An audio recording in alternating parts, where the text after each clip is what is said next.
মাওয়া এক্সপ্রেসওয়েতে যে টোল প্লাজার সড়ক দুর্ঘটনায় বেপরোয়া বাস ধাক্কায় এক পরিবারের 4 জন নিহত স্বজনরা জাতীয় প্রেস ক্লাবে তারা মানববন্ধন করছেন এবং ঘাতক চালকের বিচারের দাবিতে তারা এই কর্মসূচি পালন করছেন এবং তারা বলছেন যে সরকার থেকে এখন পর্যন্ত তাদের কোনো অনুদান বা আর্থিক সহায়তা এখন পর্যন্ত পায়নি। আমরা একটু সামনে যাব।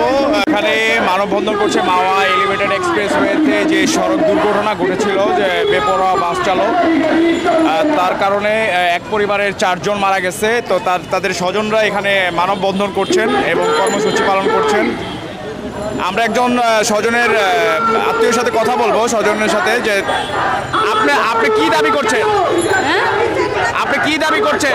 আমরা দাবি করছি এই ড্রাইভারের বিচার হোক, গাড়ি চলা বন্ধ হোক। এখন ফিটনেস গাড়ি ঢাকা শহরে চলবো না। 1 বছর আগে বলে গাড়ির লাইসেন্স বাদ হয়ে গেছে, ড্রাইভারের লাইসেন্স নাই। এই যে বাস ড্রাইভার গাড়ি, ওই যে এই নেশাখোর ড্রাইভার, এই যে এতগুলি প্রাণ ধরাইলো অকালে টোল প্লাজারে। ছোট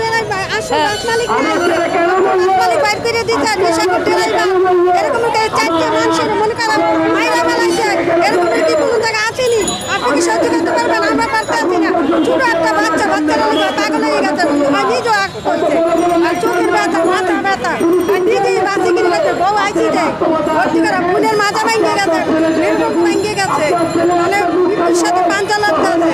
আমরা এটা সূক্ষ্ম বিচার চাই, এটা চাই করছি, আমরা আপনাদের চাইতে চাই। আপনারা আমাদের এটা দয়া করে শক্তি করে দেন, আমরা বিচার চাই। আমরা সহ্য করতে পারতাম না, আমরা কান্দতে কান্দতে আমরা শেষ। বাড়িতে খাওয়ার নাই, না সন্তানের পাগল হয়ে গেছে। আমরা আপনাদের কাছে বিচার চাই, রোডে নামিয়ে গেছি।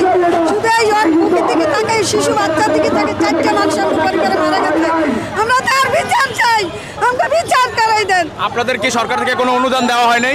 না, আমাকে কোনো অনুদান দেওয়া নেই। মামলা, একটা মামলা দিচ্ছে, মামলা নেই নাই, কোনো মামলা নেই নাই, গুরুত্ব দিতে আছে না। অচি এই জায়গায় ঘটনা রয়েছে, ওই থানার অচি আমাকে গুরুত্ব দেয় না, একটা মামলা দিচ্ছে।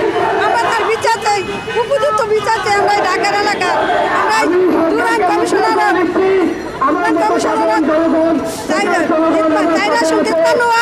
আমাকে কানুকালি থানা, ওইখান থেকে আমরা আছি। এই জায়গায় আমরা বিচার চাই, দ্রুত বিচার নাই সরকার। আপনার কি হয়? আমার ভাগনার ছেলে 4 জন, এক পরিবারের 4 জন, একটা বাচ্চা, 3 জন মেয়ে।